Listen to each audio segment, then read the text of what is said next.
We're at the Benzinga Cannabis Capital Conference with Phillip Goldberg, CEO of Greenleaf Medical. Thanks for joining us. Sure. I would love it if you started by sharing a little bit about your company, what you do, what makes you special. Sure. Our company is Greenleaf Medical, and we are a multi-state operator. We hold cultivation, extraction, and retail licenses in the Mid-Atlantic region, and that includes Maryland, Pennsylvania, Ohio, and Virginia. We have just completed our first year of sales, topping $9 million with about 21% EBITDA, and we are here raising capital to continue our expansion. So you mentioned Mid-Atlantic markets. They're not, the trendiest. They're not the most reported on. Why did you, as a company, choose to go after those specific markets? Sure. So in states like California and Colorado, Oregon, and et cetera, they have license models that allow lots and lots of players to come to the table. On the East Coast, they have restricted licenses. So in Maryland, for example, we have 15 cultivation licenses and 15 extraction licenses, while at the same time in Colorado, they have over 1,500 cultivation licenses.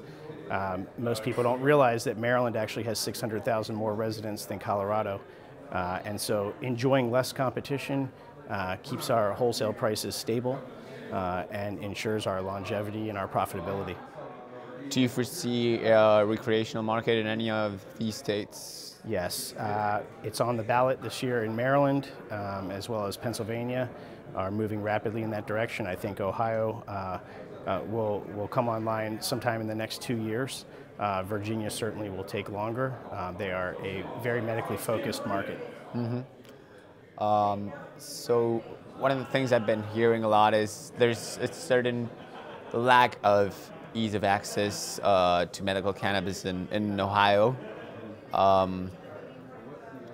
Do you feel that is the case, or what's going on in Ohio? You know, I think that a lot of states start out with barriers to entry, either for patients or physicians, and I think a lot of that works itself out over time.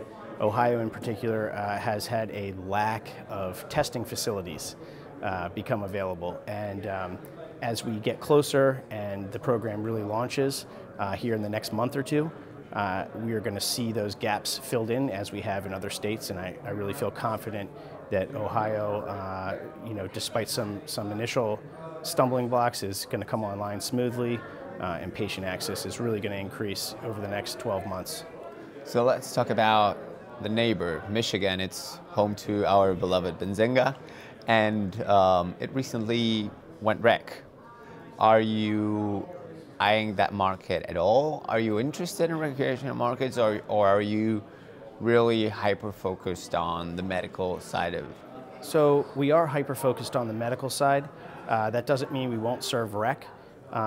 In my opinion, a large percentage of recreational users are disguised patients. Yeah. And we don't want to stop serving patients just because they're buying in the rec program versus the medical program. So I think it's important that we don't shut ourselves off to those patients. So, again, my question being Michigan. Yeah, we're keeping our eye on it. Right now, we have planted our flag in the 4 states we're in. We are pursuing other opportunities and acquisitions. Massachusetts, we've looked at a few things in Michigan, but right now we are focused on building out the assets that we have and getting them revenue producing. How do you feel about cannabis in the Midwest? Do you see it spreading? Yes, I definitely do. I think it's only a matter of time before all the walls come down. How long? In my opinion, I think it could be, I think we're going to see movement with the States' Rights Act this year. I think there's a general consensus that we are moving forward on that, and I think that's really going to open up some really critical components, such as banking and financing. I think when that opens up, more and more states are going to come online. I think there's a fear from some states now, about violating federal law. But I think that we're moving in the right direction. And with the States' Rights Act, I think it'll happen this year.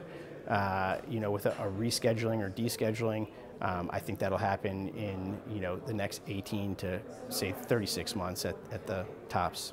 So you brought up the States Act. Many of our viewers might not be aware what that is. Would you be able to explain what it means? To try to simplify it, what it will do is allow states, it'll take the pressure of the Fed off of these states. A lot of banks and hedge funds, et cetera, are staying out of the cannabis space. You cannot list on the big exchanges, NASDAQ, NYSE, due to the federal illegality. And the States Rights Act is putting the power in the hands of the states to determine what laws they feel are appropriate for their citizens. And it'll allow them to craft laws to regulate the industry as they see fit and to grant patients access to this critical medicine. So before getting into cannabis, you were in the advertising business. Yes, that's right. What are the main things that you've brought over, so to speak, right? Things you've learned in your past professional experience that you felt came in handy and applied to your business and the industry as a whole? Sure.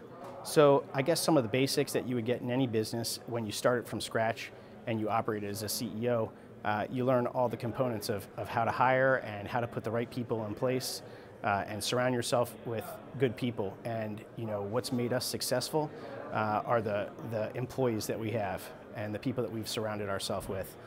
They are really top-notch, and we believe that's the reason for the success of our brand in the Mid-Atlantic region. To add on to that, I really feel that advertising and marketing in general is critical to the cannabis industry. And there's a lot of players in the space right now that don't understand branding and how to build a brand. Our company has billboards on I-95. We have billboards in Baltimore City. We have billboards in minor league baseball stadiums. We have a massive social media presence. We do a lot to interact with patients. We have mobile apps on iPhone and Android that are our G-Leaf marketplace, and it allows dispensaries to order in real time. It allows patients to track where their favorite products are going and navigate to those dispensaries. And we think that building that one-to-one relationship with the patients is really important when you're building a brand, and it's how you produce real growth in a market. So last question I have here is also related to advertising. I mean, you mentioned you have billboards and a huge social media presence, but there's still a lot of limitations on what a cannabis company can do, both on the streets and on social media. I mean, and it is very well known that Facebook and Instagram have a pretty anti-cannabis policy. So, like, how do you circumvent some of these challenges? I guess it's less about circumventing them and understanding what the reasons are behind their motivations for maybe taking down certain Facebook pages. It's not always perfectly clear, but what we've come to understand is that there's certain ways you can go about branding on social media, and there's certain ways they won't allow. Talking about sales, talking about the sales price and things of that nature, they don't like. Talking about your brand and imagery is something that seems to be accepted.